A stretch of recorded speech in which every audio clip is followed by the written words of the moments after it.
Besi Radio, teriakan harimu. Halo, selamat malam para sobat pendengar radio. Apa kabar nih kalian semua, para sobat cerita mistis? Bersama saya, Meros Nastiawati dalam acara Kilometer 13.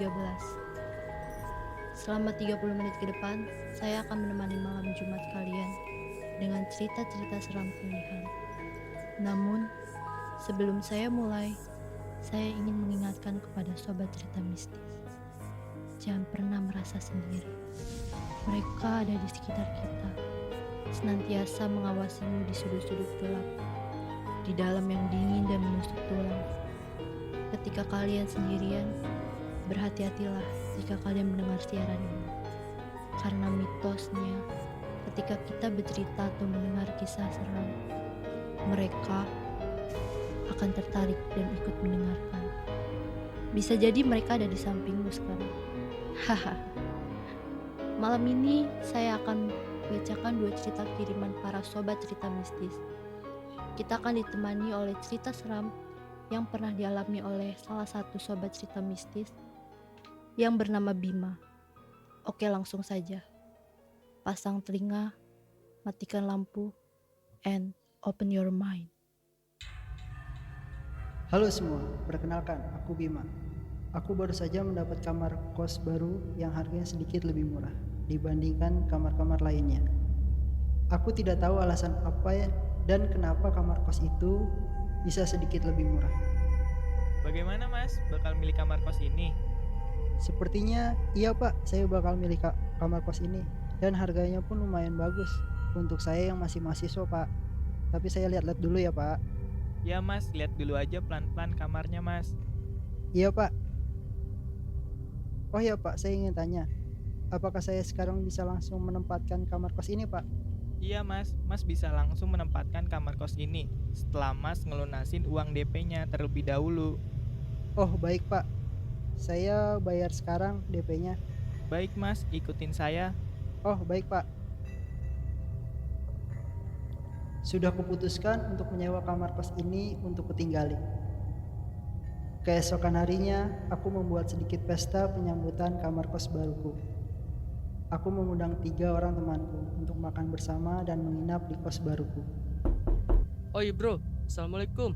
Selamat ya bro, akhirnya lo dapet juga kamar kos yang sesuai dompet lo. Waalaikumsalam, sialan lo. Tapi bro, gini-gini kok beruntung juga lo. Langsung dapat harganya sedikit lebih murah. Padahal kamar ini sama kayak kamar lainnya. Serius lo? Wah, oke juga lo ya. Bagus deh, gue ikut seneng kalau gitu. Hahaha. Bima, assalamualaikum. Waalaikumsalam. Oi, apa kabarnya nih si Babang Jamet ini? Bah, baik gua. Nih gua bawa tambahan makanan buat selamatan rumah lu. Langsung aja kita pada makan dah. Udah capek banget nih gua habis nyari bahan skripsi. Yaudah yuk masuk. Setelah makan malam bersama, kami pun akhirnya tertidur. Kita tiduran dempet-dempetan aja ya, maklum ya bro. Ya, udah gak apa-apa. Iya, gue juga nggak apa-apa. Gue juga udah capek banget.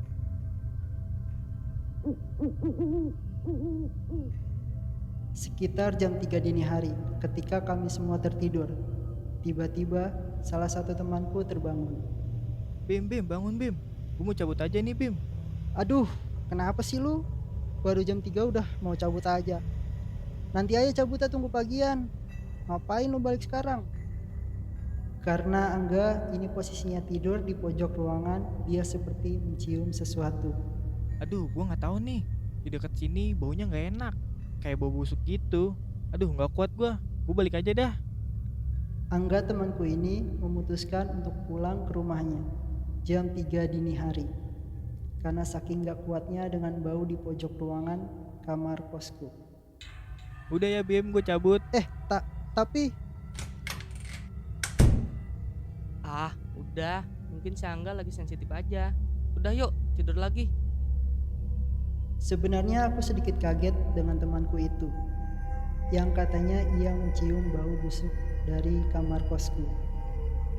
Tapi kenapa aku tidak mencium apa-apa? Keesokan harinya mulailah tercium bau busuk. Tapi yang kucium hanya sedikit. Aku mulai berpikir, Jangan-jangan ini bau busuk yang dimaksud Angga. Enggak lah, mungkin karena ini yang bikin kosan ini murah.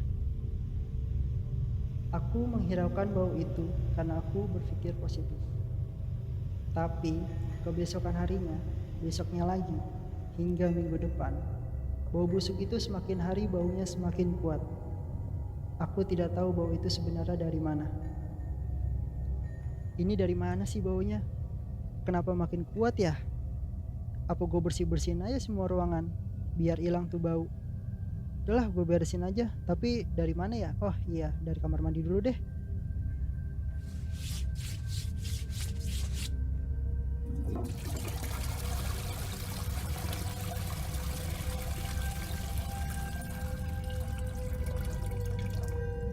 Aku mulai membersihkan semua tempat, termasuk kamar mandi, tempat cuci piring, kamarku, dan lainnya. Setelah semua sudah aku bersihkan, kenapa baunya masih ada ya? Ada apa sih? Pas aku sedang bingung mencari asal bau itu berada dan posisiku tepat menghadap tembok, tatapan mataku tiba-tiba melihat tembok itu. Ternyata ada sedikit bagian yang lembab di dalam kertas tembok itu. Ah, pantas saja bau sangat menyengat. Pasti ini nih gara-garanya. Udah kelihatan jamuran. Akhirnya aku buka wallpaper itu di bagian yang lembab. Nah, kita olesin aja nih sama obat anti jamur. Untung masih ada tuh obat. Saat aku buka wallpapernya, ternyata di dalam tembok ini dipenuhi oleh kertas berwarna kuning dan tulisan berwarna merah. Loh, kok ada jimat segala sih di dalamnya? Oh, pantas aja. Ini mungkin di sini nih yang resap air yang akhirnya ngebuat kamar gue jadi bau. Aku mencoba menelpon pemilik kos kamar ini untuk menanyakan tentang jimat itu. Duh, gak diangkat lagi. Gimana ini ya? Jadi bingung gue. Namun setelah aku pikir-pikir, udahlah, yang paling ini cuma kertas biasa. Aku menyobek semua kertas kuning yang ada di tembok itu dan kubuang. Setelah itu aku semprotkan dengan obat anti jamur. Karena aku sudah lelah, aku pun tertidur. Ketika aku ingin bangun, ternyata aku ketindihan. Badanku semua tidak bisa kugerakkan. Untungnya mataku masih bisa kugerakkan. Duh, kenapa begini? Aku mencoba untuk membuka mataku dan ternyata tepat di depan mataku ada seorang perempuan dengan wajah yang sudah meleleh, seperti seseorang habis disiram air keras. Rambutnya panjang berantakan dan sangat menyeramkan. Wah! Teriak di dalam hati. Melihat itu aku ingin menutup kembali mataku, tetapi aku membekuk ketakutan. Dan aku hanya bisa melihatnya terus. Sosok perempuan itu yang tadinya dekat sekali dengan wajahku lama-kelamaan mulai menjauh. Tapi sosok itu malah berjalan-jalan terus di kamarku. Duh, bagaimana ini? Aku sangat stres sekali karena ketakutanku dengan sosok perempuan itu. Tanpa aku sadari, aku kehilangan kesadaran dan pingsan. Keesokan harinya, aku langsung pergi ke rumah orang tuaku dengan tergesa-gesa dan hanya membawa dompetku saja. Udahlah, sesampainya di rumah orang tuaku, aku tidak cerita dengan kejadian kemarin. Karena sudah di tempat yang berbeda, aku merasa lebih tenang. Aku menaruh tas di kamarku, berganti baju, dan aku menuju ruang TV yang sudah ada ibuku. Kamu nggak makan dulu, Nak? Enggak, Bu. Tadi di jalan udah makan kok. Ya udah, kamu mau apel nggak? Nanti ibu potongin. Boleh deh, Bu. Apelnya 1 ya. Aku menonton TV sambil menunggu ibu memotong apel yang tadinya ibu tawarkan. Ketika aku fokus menonton TV, tiba-tiba aku menyadari bau busuk itu ada di rumah ini. Seketika bulu kuduku merinding semua. Baunya dari mana sih nih? Dan ternyata bau busuk itu berasal dari tubuhku. Aku mengendus-endus badanku. Ini kok badanku bau kayak gini ya? Kenapa ya? Apa hantunya masuk ke badan gua? Atau kenapa ya? Dan seketika aku kehilangan kesadaran. Ketika aku sadar dan membuka mataku, tiba-tiba aku sudah berada di rumah sakit. Loh Bu, kok aku tiba-tiba ada di rumah sakit sih? Aku kenapa? Tadi kamu pas ibu perhatiin sedang mencium-cium sesuatu di badanmu. Tiba-tiba pisau yang ibu pakai untuk memotong apel kamu rebut dan kamu menusuk-nusuk tanganmu sendiri. Ibu sangat kaget nak dan ketakutan melihatmu seperti itu. Akhirnya ibu panggil ambulan dan untungnya kamu tidak pendarahan terlalu banyak. Coba kalau tidak ada ibu, bagaimana kamu nanti? Kamu kenapa sih melakukan hal itu? Aku baru menceritakan apa yang terjadi kepadaku di akhir-akhir ini. Ibuku langsung menelpon pemilik kamar kos itu untuk menceritakan kejadiannya. Ya salahnya situ, kenapa kok jimatnya disobek? Ya pasti ada alasannya lah kenapa jimatnya ditaruh di situ. Ibuku sangat terkejut dengan jawaban pemilik kos. Kamu langsung keluar dari kamar kos itu. Semua barang-barangmu langsung diambil aja. Dan malam itu juga aku pindah dari kamar kos itu. Kebetulan setelah dari tempat kos, aku dan ibu mampir ke warung karena ibuku kehausan. Ketika aku ingin membayar minuman, Oh, ini kamu tinggal di mana? Kok kayaknya nggak pernah lihat? oh, saya habis pindah dari kamar kos itu. Tapi habis ada kejadian sih, jadi makanya aku pindah, Pak. Kamu nyewa kamar itu? Yang di situ itu? Emang kenapa kamar kos itu, Pak? Di situ dulu ada kejadian. Jadi ada nih pasangan suami istri. Mereka tuh punya anak, tapi karena hubungannya nggak bagus, si ibunya nyewa kamar sambil bawa anaknya. Nah, suatu hari suaminya nyariin dan di situ mereka berantem. Suami istrinya ini main dorong-dorongan. Tiba-tiba karena dia salah dorong, dia itu tergelincir, kepalanya terbentur. Suaminya bukannya nelpon ambulan, dia langsung bawa kabur anaknya. Nah, istrinya itu ditinggalin di situ sendirian sampai berbulan-bulan. Jadi busuk di kamar itu. Bau kok dulu. Sempet satu daerah sini bau semua gara-gara itu. Nah, makanya kamar itu gak bagus tuh. Jangan masuk situ deh. Untung kamu hari ini keluar. Jadi kamu gak apa-apa kan, Mas? Sebenarnya sih, Pak, ini udah kejadian sih. Waduh, Mas, sayang banget. Tapi untungnya Masnya masih selamat sih. Pokoknya jangan nyewa kamar itu lagi deh. Kalau ada temen yang mau nyewa, bilangin jangan. Dan ternyata di kamar kos itu ada perempuan yang meninggal dan membusuk lama. Mungkin itu saja cerita yang bisa aku ceritakan pada kalian. Dan terima kasih. Wah, ternyata di kamar kos itu ada suatu kejadian yang ditutup-tutupi oleh pemilik kamar kos itu ya. Tapi kalau di rumah kalian ada bau-bau yang aneh dan terus muncul, itu mungkin belum dibersihkan rumahnya. Bagaimana cerita pertama untuk malam ini? Menyeramkan ya? Tenang aja, masih ada cerita mistis lainnya yang akan dibacakan oleh saya di segmen selanjutnya. Stay tune terus di kilometer 13.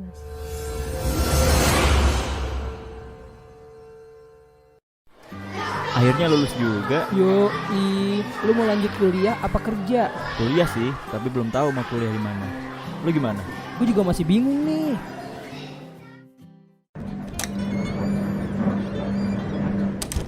Salam kek, Dek. Iya, maaf. Kira-kira kuliah yang enak di mana ya, Bang ya? Kuliah mah bukan enak apa enggaknya, tapi masalah cocok dan sesuai sama bidangnya. Terus gimana dong, Bang? Mendingan kamu masuk kampus lama abang aja, BSI, pasti cocok dah. Basic kan D3, Bang. Kenapa harus D3? Dibanding sama S1, program Akademi D3 lebih cepat selesai. Kalau lanjut ke S1 juga gampang. Terus Kuliah lebih efisien, biayanya murah, dan lebih banyak praktek lagi. Lulusan D3 juga nggak kalah kok sama S1. Makanya, kuliah BSI aja.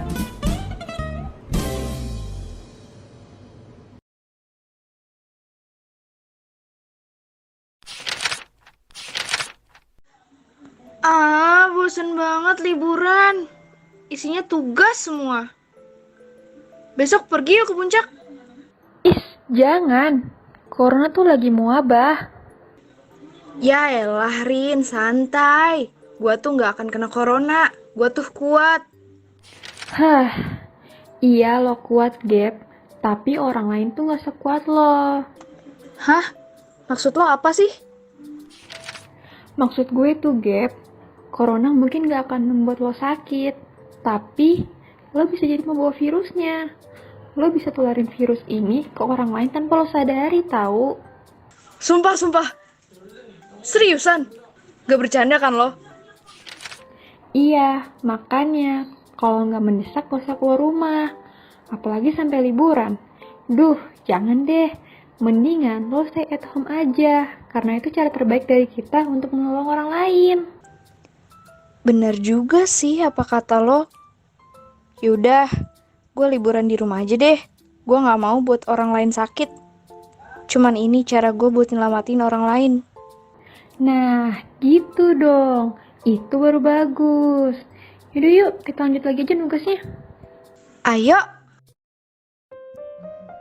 Ayo kita sama-sama perangi virus corona. Ikuti gerakan stay at home dengan mengganti aktivitas sehari-harimu di rumah. Karena tanpa kamu sadari, langkah kecilmu dapat menyelamatkan banyak jiwa.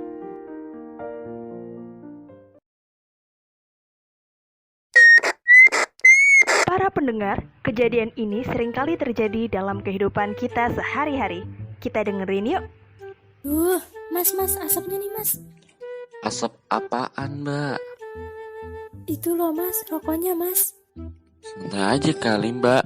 Ini kan tempat umum, jangan ngerokok sembarangan dong mas. Tuh lihat no, dilarang. Siapa yang larang memang? Itu loh mas, dilarang merokok.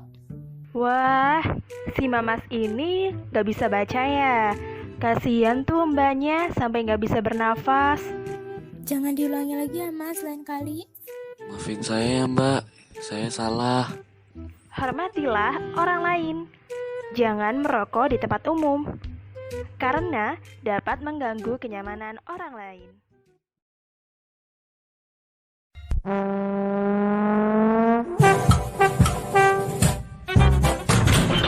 Jim, kamu lulusan mana sih? Lama banget kerjanya. Ya Pak, sebentar lagi selesai. Kalau kamu lulusan mana sih? Saya lulusan usaha mandiri Pak. Ada apa ini? Biasa Pak, si Jimmy kerjanya nggak kayak Adi yang alumni S1 Nusa Mandiri. Saya juga alumni Nusa Mandiri loh. S2 Magister Ilmu Komputer. Oke, kalian kerja yang benar ya? Baik Pak. Memang kalau Bapak lulusan mana? BSI. Jadi sarjana Nusa Mandiri tempatnya. Akhir Desember 2019, Cina mengumumkan sebuah virus bernama coronavirus atau COVID-19. Virus ini menular dengan cepat ke beberapa negara lain. Virus ini bisa menyebabkan infeksi pernafasan ringan, pernafasan berat, bahkan infeksi paru-paru. Gejala awal dari COVID-19 ini berupa demam di atas suhu 38 derajat Celcius, batuk-batuk, dan sesak napas. Ada beberapa cara yang bisa kita lakukan agar terhindar dari virus ini, yaitu terapkan physical distancing, gunakan masker saat beraktivitas di tempat umum, selalu menjaga kebersihan, tingkatkan daya tahan tubuh dengan pola hidup sehat. Jangan menyentuh mata, mulut, dan hidung sebelum mencuci tangan. Dan istirahat yang cukup. Mari bersama kita lawan COVID-19.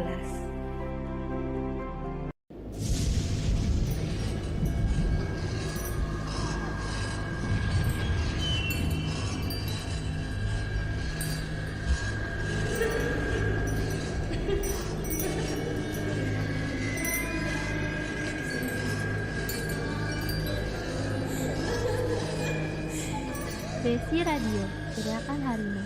Balik lagi bersama saya Meros Nasriawati dalam acara Kilometer 13. Masih ingin mendengarkan kisah mistis lainnya kan? Tenang saja, masih ada satu cerita terakhir yang tak kalah mencekamnya. Untuk segmen 2 ini, kita akan ditemani oleh cerita dari sobat cerita mistis lainnya yang biasa dipanggil Rika. Rika adalah seorang pegawai di salah satu mall di Depok, dan ternyata tempat itu dulunya bekas kuburan dan dibangun menjadi sebuah mall. Sudah kebayangkan cerita kali ini tentang apa? Hehehe. Mari kita simak ceritanya bersama-sama. Pasang telinga, matikan lampu, and open your mind.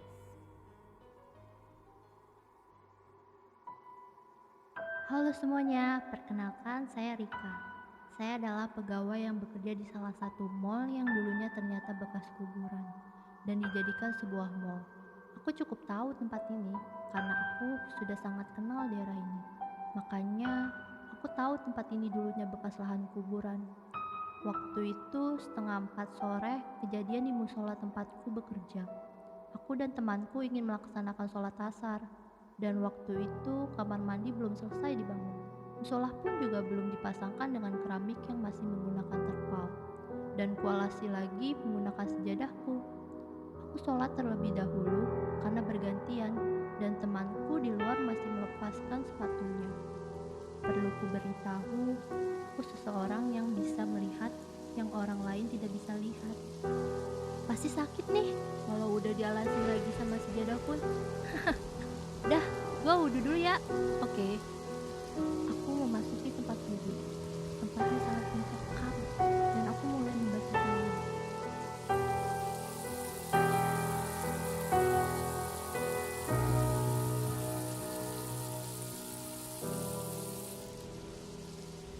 Aku yang sedang fokus wudhu terus entah kaget karena ada yang menepuk bahu belakangku. Hei, siapa nih? Aku menengok ke belakang. Ah, batal lagi.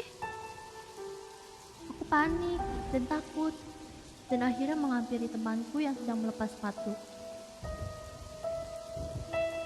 Hei, lu nepuk gue ya? Ah, apaan sih? Kan lu tahu gue lagi ngelepas sepatu. Bukan gue yang nepuk lu. Posisi temanku, sepatunya yang sebelah masih belum dilepas. Waduh, berarti siapa tadi yang nepuk gue ya? Ah, lu mah jangan nakut-nakutin dong. Iya kali ya, gue kali ya ketakutan. Karena aku tidak ingin membuat Dinda takut, makanya aku berkata seperti itu. Aku memutuskan untuk menunggu temanku. Yaudah yuk, bareng. Lu takut? Enggak, iseng aja. Ya udah, ayo. Aku dan Dinda berjalan bareng menuju tempat wudhu. Aku dan Dinda sedang berwudhu dan hampir selesai. Tiba-tiba, pas aku membasuh kakiku, aku dan Dinda beradu tatapan dan terhenti. Rick, gimana kalau sholatnya ntar aja rame-rame? Gak boleh, udah yuk, mau ketemu Allah. Tapi gue takut. Udah ah, ada gua. Lu tungguin di belakang gue ya. Iya, udah. Padahal aku juga takut waktu itu, tapi kebuang rasa takutku itu. Udah, sekarang lu gue tungguin. Udah cepetan ya. Aku dan Dinda selesai dan memasuki musola. Ayo rapetin safnya. Udah rapet ini, Din. Harus nempel, Rick. Ah, bilang aja lu takut. Iya, gue takut, Rick. Ya sama, gue juga takut, Din. Aku dan Dinda memulai sholat, tetapi gerakan sholat kita sangat cepat. Dan setelah itu, Assalamualaikum warahmatullahi. Assalamualaikum warahmatullahi. Pas aku mau ucap salam ke kiri salamku, Waalaikumsalam. Aku dan Dinda kaget, dan akhirnya kita berdua kabur sambil lari. Pas aku keluar sambil berlari, banyak orang di luar. Loh. Ada apaan nih? Kok lari-larian sih? Tadi Pak ada Aku menutup mulut Dinda. Enggak Pak, tadi ada kecoa. Setelah kejadian itu, kita berdua sepakat untuk tidak memberitahu ke siapa-siapa. Hanya kita berdua saja yang tahu akan kejadian itu. Setelah kejadian itu berakhir, aku melanjutkan pekerjaanku. Aku ada sebuah proyek yang batasnya tuh sampai pukul 6 sore. Kita sudah disuruh keluar gedung yang baru kita bereskan. Karena menghindari hal-hal yang tidak diinginkan. Ketika aku sudah keluar mall, aku melihat temanku yang lain dengan gelagat yang aneh. Ku beritahu kepada kalian, aku bukan tipe orang yang memberitahu orang lain dengan sesuatu yang tidak bisa mereka lihat. Lah, kenapa dia? Ketika aku melihat temanku lebih dekat lagi, dan ternyata di belakang tubuhnya ada sosok yang menempel padanya. Sosok itu tangannya pendek, tapi kakinya bisa melilit ke sebuah tubuhnya. Posisinya seperti menggendong seseorang dari belakang. Aku kabur dan mengabaikannya karena aku tidak mau menarik perhatian seseorang. Keesokan harinya, temanku ini tidak masuk kerja dan kutanyakan kepada temanku yang lain. Kok Dewi gak masuk kerja? Kenapa? Itu gimana ya? Kemarin dia kesurupan. Hah? Kesurupan? Kesurupan kuda lumping? Ih, bener tahu. Kemarin dia ketawa-tawa sendiri, abis itu dia pingsan. Pas diangkat berat banget, sampai 3 orang tuh yang ngangkat. Padahal dia mah kira-kira cuma 50 kiloan. Sudah hampir seminggu berlalu, Dewi tidak masuk kerja. Dan keesokan harinya, aku melihat dia sudah mulai masuk kerja. Dan keadaannya seperti orang bingung. Akhirnya aku samperi dia dan memberanikan diri untuk menjadi pahlawan kesiangan. Dew, udah sehat. Pura-pura aja kamu, ngobrol dong. Aku kaget. Lu beraninya jangan sama yang gak tahu keberadaan lu. Kalau lu mau main, sana main yang jauh. Terserah lu mau main di mana. Ini temen gua kasihan, dia mau kerja, nyari duit. Habisnya dia genit. Lah, lu aja juga genit. Lu mau ngapain? Mau minta kembang? Gak ada. Ini orang lagi kerja, orang lagi nyari duit. Biarin aja. Lagian sekarang rame. Tahu nggak? Kemarin habis bikin orang jatuh. Ku beritahu kepada kalian. Jadi ada tukang yang sedang membetulkan eskalator di bawahnya. Dan orang itu jatuh ke bawah. Dan aku tak tahu bagian apa yang patah. Karena tidak di blow up oleh atasanku. Dan aku tahu dari security yang akrab denganku.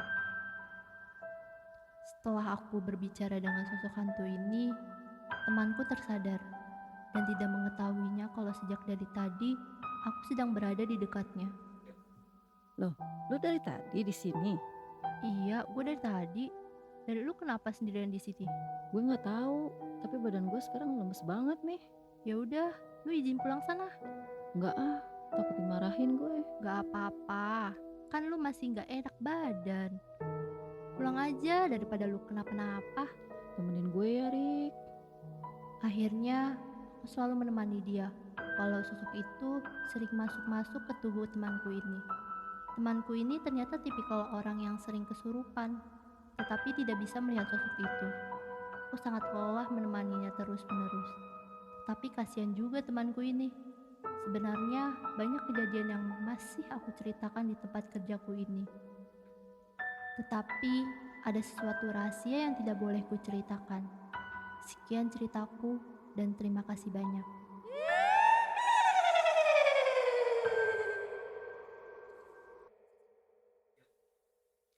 Wah, untuk kejadian di musola menyeramkan juga ya.